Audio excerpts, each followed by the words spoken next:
So welcome to my tutorial of DNG format file from AIR2S. So we will go ahead, open it up in Photoshop. Once that loads up, it's going to open in raw format file, so camera raw. In here, we're going to apply basic editing.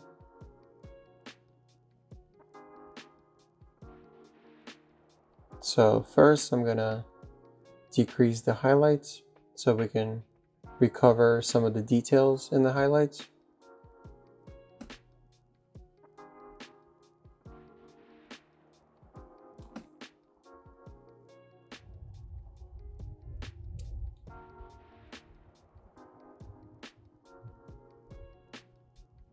As you can see here,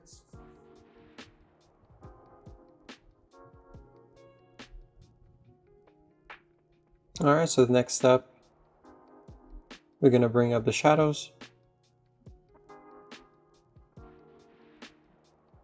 So some of the details in the shadows are going to come out.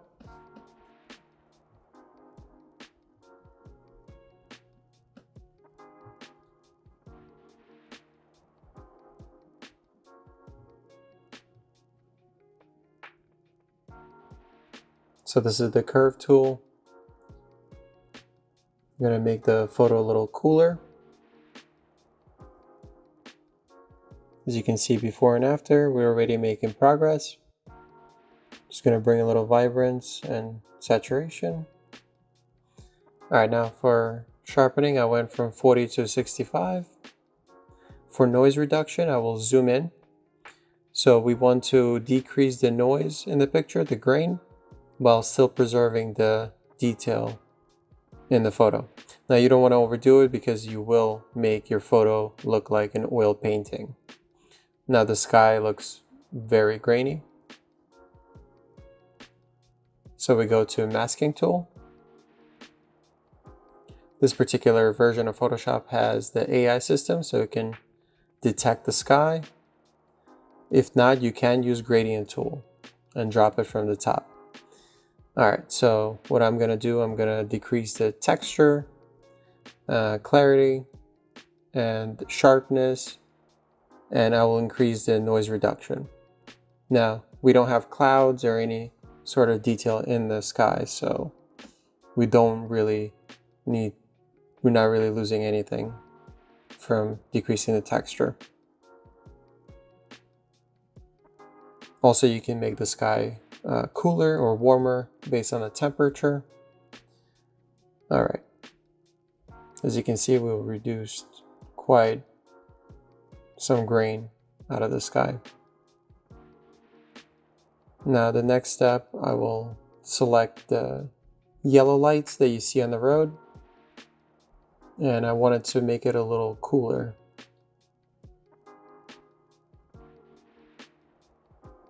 As in, overall, we want to give the photo that midnight effect, since this was shot at 1 o'clock in the morning, believe it or not.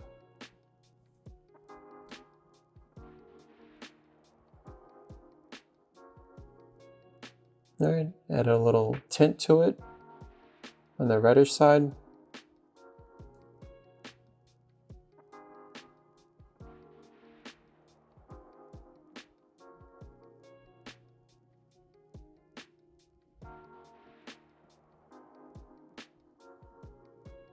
All right, and from here, I'll basically go individually into each building, the roofs of the buildings. I'll select each aspect. I'll bring up the shadows, decrease the highlights, bring up the exposure, since a lot of the parts of the photo were underexposed. Now, the reason why I individually select it, so that way we don't get that insane HDR effect on the photo. Because some of the areas, like if you will bring up the exposure, it'll just overexpose the whole photo. So you have to go individually into each aspect of the photo. And as soon as this is done, you'll be able to see the effects of this particular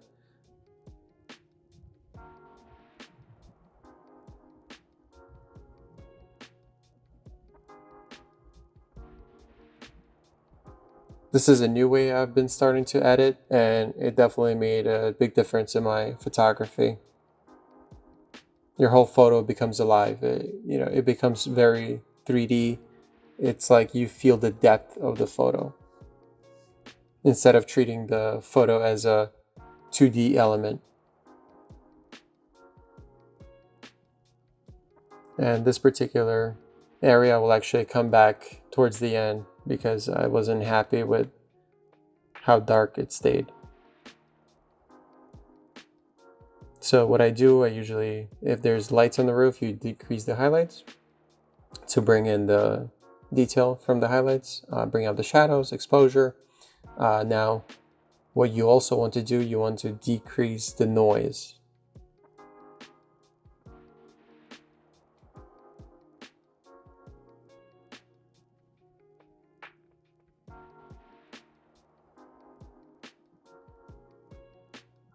By the way, this video is sped up to 250%, so as I'm doing it, it's much slower, just so you know.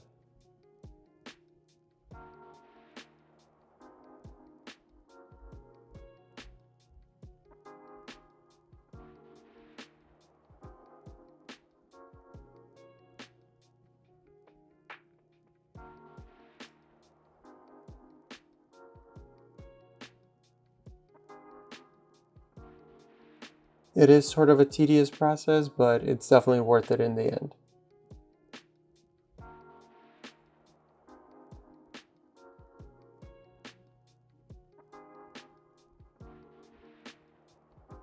Now that centerpiece of the photo, since it is something that the whole photo is leading us to, I want it to be a little brighter.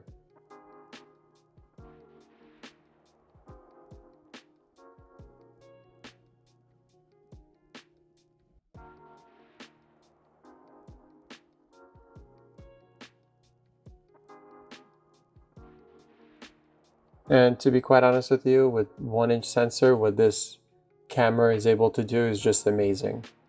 And this is coming from somebody that has a full frame Canon R5 camera.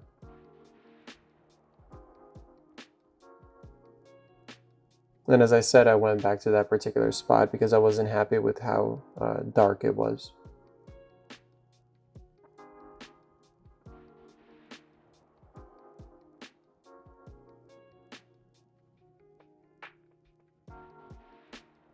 This particular area, I tried to bring up some of the information or detail in that roof, but unfortunately that was just, there wasn't really much there to bring out.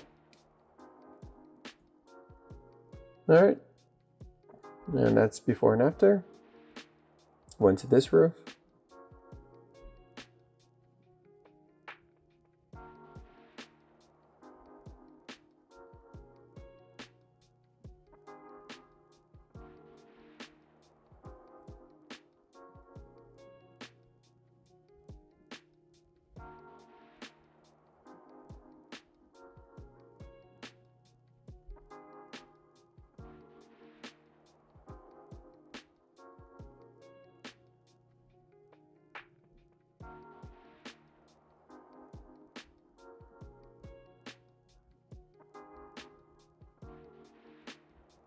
All right, that's before, that's after, much better. Well, at least I personally think. All right, now we go to the color mixer, the hue. So here we can mess with the color, and that's honestly, it's up to you how you use this tool. So for me, if you notice, like I'll play around and I'll choose different color and see what catches my eye. It's like an artist picking his paint. You know, if you want to paint your sky purple, you know, you do that, whatever your imagination desires. You can go a step further, which I didn't go into, the saturation and luminance for each particular color. Now this is color grading. So you're messing with, this is midtones. You can pick which tone you want for midtones and shadows. and then highlights. And if you notice, I went for cooler tone. I wanted to give that cold midnight look.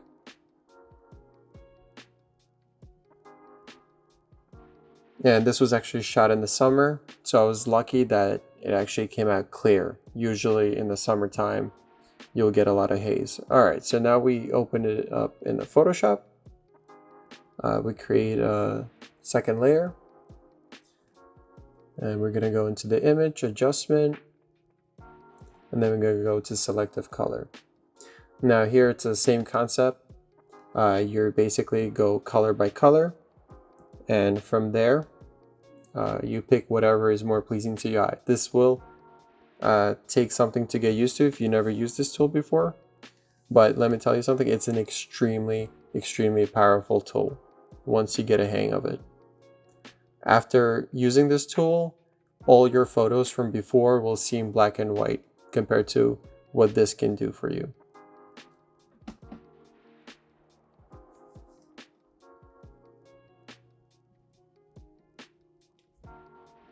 And as you notice, there's no set number that you go to.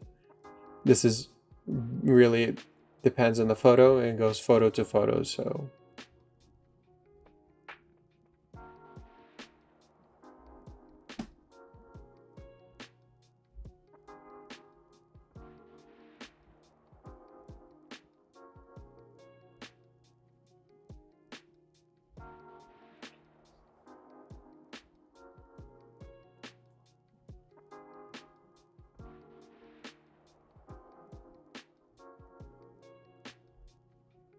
all right, so once we're finished with that, we'll go to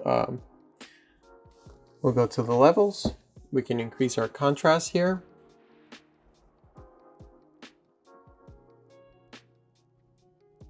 Definitely give it a little bit more of a pop look. Then next we go to adjustments, shadow and highlights.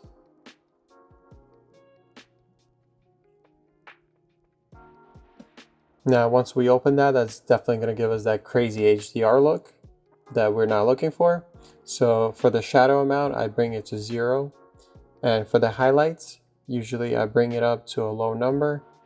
And what that does, that brings out the detail in the overexposed section of the photo. So I chose 5. All right. And that will do it. So that's before and after. Before and after. Thank you so much for checking out my preview, how I added my AIR2S night photography photos, and hope you liked it. So click like, subscribe, and leave a comment. Thank you so much.